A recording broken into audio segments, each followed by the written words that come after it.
They've had so many different things happen to them and such different starts than what your kids have had, that it was scary bringing them in. And each night when she would go get tucked in the bed, she would say, "Am I going to wake up?" And we'd say, "Of course you're going to wake up." Went on for several days, several weeks actually. And what she was really saying, am I going to wake up here? Am I going to still be here with you the next day? When they first came, they didn't know anything about going out to eat. They didn't know anything about riding a bike.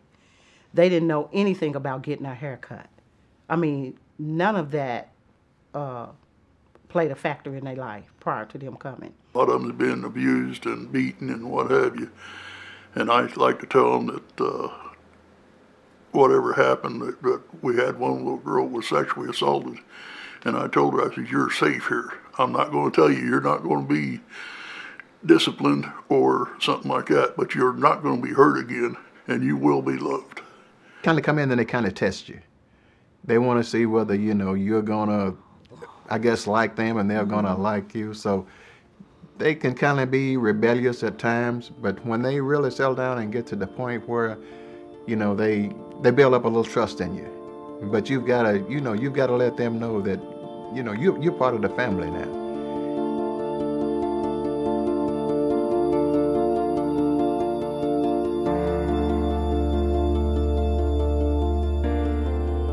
One of the kids was not able to even crawl. So we brought in a therapist to give the private therapy to make sure they could finally get their motor skills together to eventually walk. Now they're thriving. We go on family vacation every year. They have birthday parties, something they had never had. They eat various food, different foods they had never eaten. So we've introduced them to life itself, because they hadn't had a life prior to coming to live with us. But we don't treat them like foster kids. When they come to our house, they're not foster kids. They're not labeled. They do everything our kids do. If you came to our home, you wouldn't know who was who. The rooms that we have for the children are brightly colored. The furniture's new. They have, you know, new sheets and things on their bed. We want them to feel like they are a part of us and not just, you know, we're just not taking care of them temporarily, that they belong to us. They're going to be part of the family. They get jobs to do. They help in the house. They have their own place at the table when we eat dinner. one of the siblings, she wanted to stay back and stay with us and graduated and go to Purdue University. She wanted to be a veterinarian. She had no goals when she first came to me a year ago. And now she wants to go to Purdue and be a veterinarian.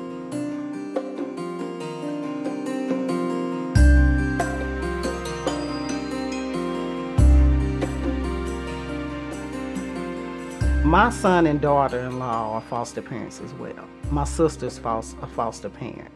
We have a friend that are foster parents. So we network and we help each other. We got the Villages.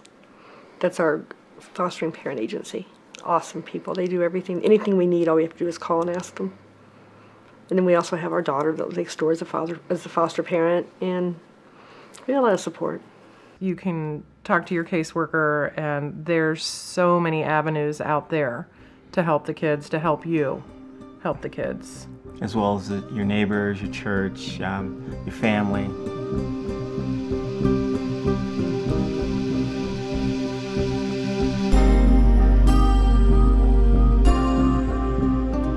The one little girl we had, it was her first time on a swing set, her first time on a bike, her first time on a trampoline. And just to see that happening, just some amazing things.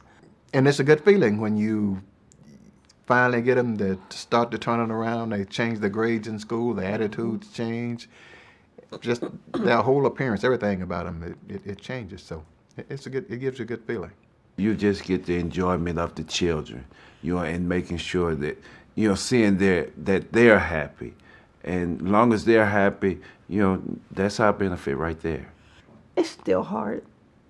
Yeah, it is. You get attached to them. It's hard, but when they come to you that they're not going to be there forever. But when they come and, they finally settle down and you can't help but love them. You just get attached to them. And when you're grown up, when you're 18 or 21 and you go out on your own, you still need mom and dad to back you up, to be there for you, to answer questions. When you get thrown out of your apartment or whatever, you need some place to go home to. I mean, biological children end up back with mom and dad from time to time as they learn to stand on their own 2 feet. And so when our kids grow up, we expect to still be there for them when they need assistance.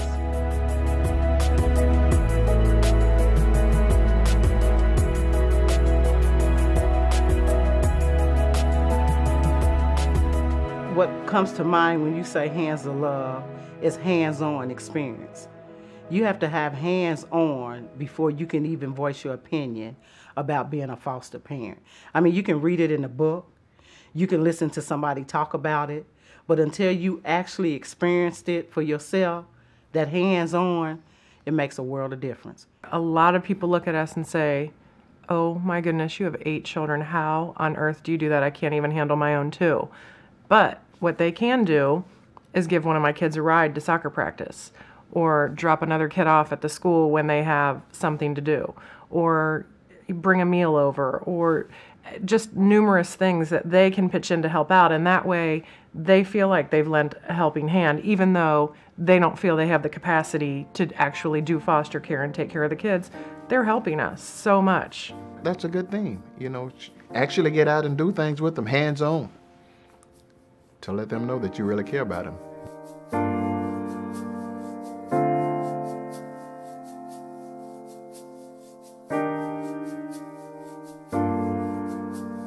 What they need right now is people to take the older children. Everybody wants babies, but we've found that the teenagers are a lot of fun.